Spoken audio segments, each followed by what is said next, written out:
جی دوستو، اول ملاقات کے بعد اب یوکرین کا معاملہ سلجھ گیا ہے، الجھ گیا ہے۔ یہ تو اب آنے والے دن ہی بتائیں گے، لیکن صدر ٹرمپ کی جو حکمت عملی تھی بڑے واضح تھی۔ وہ یہی چاہتے تھے کہ یوکرین سے براہ راست ڈیل کریں، یورپین یونین سے، یورپین کنٹریز سے تھوڑا سا ان کو الگ کریں اور ان پہ تھوڑا سا پریشر بلڈ کریں۔ اور یہ پریشر زیادہ اچھے طریقے سے بلڈ ہو سکتا ہے اگر وہ یورپین یونین کو اس اسٹیج پہ کم از کم مذاکرات میں انوالو نہ کریں۔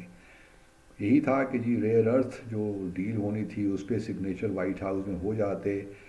اور اس کے بعد پھر رشیا سے بھی گفتگو ہو جاتی، رشیا تھوڑی بہت کنسیشنز دے دیتا، کچھ ٹیریٹری جو اس وقت تقریباً 19 سے 20% رشیا نے قبضہ کر رکھی ہے یوکرین کی، اس میں سے کچھ واپس کر دیتا،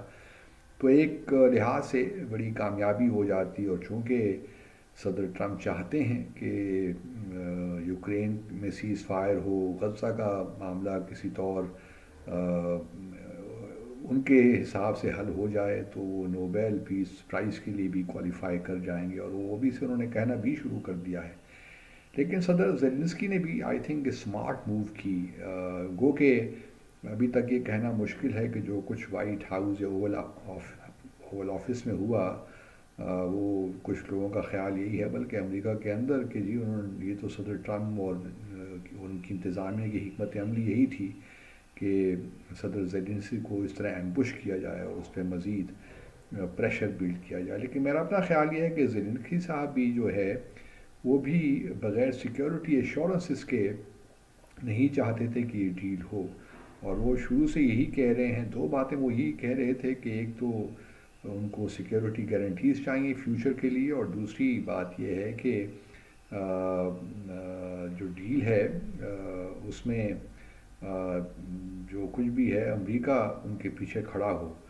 اور امریکہ کے لیے وہ سیکیورٹی گارنٹیز نہیں دینا چاہتے۔ وہ ان کا کہنا یہی ہے کہ جب وہ اکنامکلی انگیج ہو جائیں گے یوکرین کے اندر، ان کی لوگ وہاں پہ ہوں گے، وہ مائننگ کر رہے ہوں گے، تو آبویسلی وہ آٹومیٹیکلی گارنٹیز ہو جاتی ہیں۔ لیکن صدر زیلنسکی کو ایکسپلسٹ ایشورنسز چاہیے تھی جو کہ پریزیڈنٹ ٹرمپ دینے کو تیار نہیں، اور نہ ہی وہ یہ اوپنلی کہنے کو تیار ہیں کہ صدر پیوٹن یا رشیا ایگریسر ہے اس کیس میں۔ تو صدر زیلنسکی کے لیے تو یہی سوٹ کرتا تھا، اور میرے خیال میں وہ بڑی حد تک کامیاب بھی رہے ہیں، کیونکہ اس کے فوری بعد اگر آپ دیکھیں تو وہ لنڈن پہنچ گئے، اور لنڈن میں ان کی پرائم منسٹر کیئر اسٹارمر سے ملاقات تھی، جس طریقے سے انہوں نے ان کو ویلکم کیا، تو ایک لحاظ سے یورپ دوبارہ اس گیم میں واپس آ گیا ہے۔ گزشتہ روز لنڈن میں سمٹ بھی ہوئی، تقریباً 18-19 ممالک وہاں شامل تھے یورپ کے، نیٹو کنٹریز، ترکی بھی تھا اور کینیڈا بھی تھا۔ تو یہ اب ایک کوalition آف دا ولنگ بنایا جا رہا ہے کہ جو بھی ممالک اپنے ٹروپس یا اپنی فورسز بھجوانا چاہتے ہیں ایز پیس کیپرز یوکرین میں، تو یہ کوalition ہوگا۔ لیکن اس کے علاوہ یورپ دوبارہ گیم میں آ گیا ہے، کیونکہ یوکرین کے صدر سے ملاقات کے بعد پرائم منسٹر اسٹاربن نے پریزیڈنٹ ٹرمپ سے بھی بات کی، اور اب کچھ دنوں میں یہ جو سمٹ ہوئی ہے لنڈن میں، یہ سارے فرانس اور یو کے خاص طور پر اور جرمنی یہ مل کر ایک ایسا پلان بنائیں گے، obviously in consultation with president Zelensky, اور وہ پھر پیش کیا جائے گا صدر ٹرمپ کو۔ تو اس کانٹیکس میں ایک اسمارٹ موو تو پریزیڈنٹ زیلنسکی کی ہے کہ انہوں نے یورپین یونین کو اور یورپ کو اپنے پیچھے کھڑا کر دیا ہے،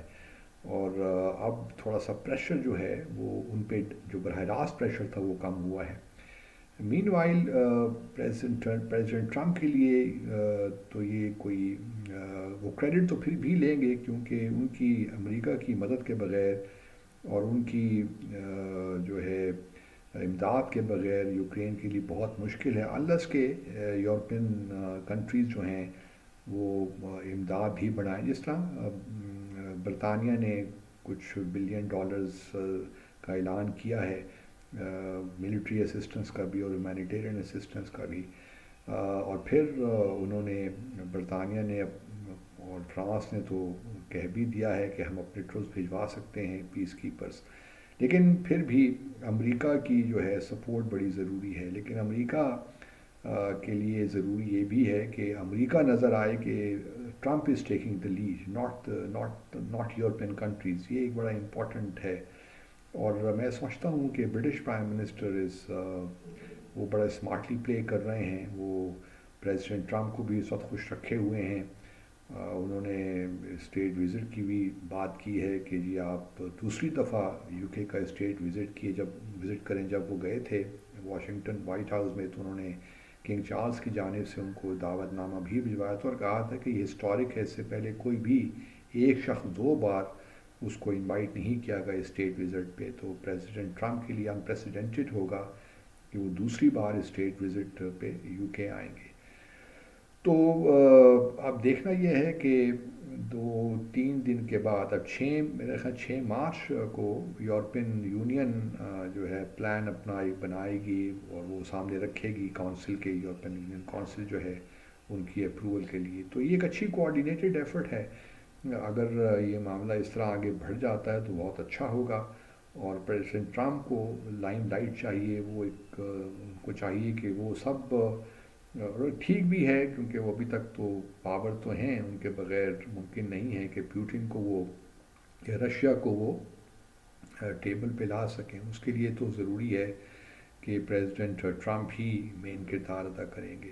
تو دیکھنا یہ ہے کہ آیا جب بھی کوئی ڈیل ہوتی ہے، کیا پریزیڈنٹ زیلنسکی اب دوبارہ وائٹ ہاؤس آ کر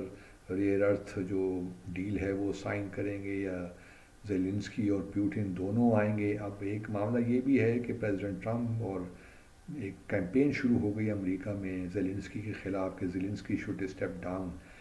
تک، جو اور ان کا امریکہ کا میں جو اس وقت پروپیگنڈا چل رہا ہے، بلکہ روس میں بھی، کہ جی پریزیڈنٹ زیلنسکی کے ہوتے ہوئے یہ اب سیز فائر نہیں ہو سکتا، تو پہلے یہ اسٹیپ ڈاؤن کریں تو اس کے بعد تمام باتیں ہوں گی۔ تو اب دیکھنا یہی ہے کہ آیا زیلنسکی کے ساتھ یہ تمام یہ سیز فائر ہو سکتی ہے، کوئی امن کا معاہدہ ہو سکتا ہے، یا پھر اتنا زیادہ پریشر بلڈ کیا جائے ڈائریکٹ اور یورپ کے تھرو کہ زیلنسکی کو اسٹیپ ڈاؤن ہونا پڑے، ریزائن کرنا پڑے۔ تو معاملات کسی حد تک بہتری کی طرف بھی جا رہے ہیں، لیکن زیلنسکی صاحب کا جو فیوچر ہے اس کے بارے میں بھی قیاس سرائیاں ہو رہی ہیں کہ ان کا مستقبل کیا ہوگا۔ اب ایک بڑی انٹرسٹنگ سچویشن ہے، لیکن ہماری تو خواہش یہی ہے کہ اس جلد جو وار ہے جس نے بھی شروع کی ہے، مختلف انٹرپریٹیشنز چل رہی ہیں، اس میں آپ کہہ سکتے ہیں کہ روس کا تو ایک بڑا ہمیشہ سے ایک رہا ہے کہ جی نیٹو میں ہم نہیں برداشت کر سکتے یوکرین کو، تو اب تو نیٹو کا کھیل ختم ہو گیا ہے میرے خیال میں فی الحال۔ تو اب دیکھنا یہی ہے کہ اگلے آنے والے دنوں میں کیا ہوتا ہے۔ Thank you.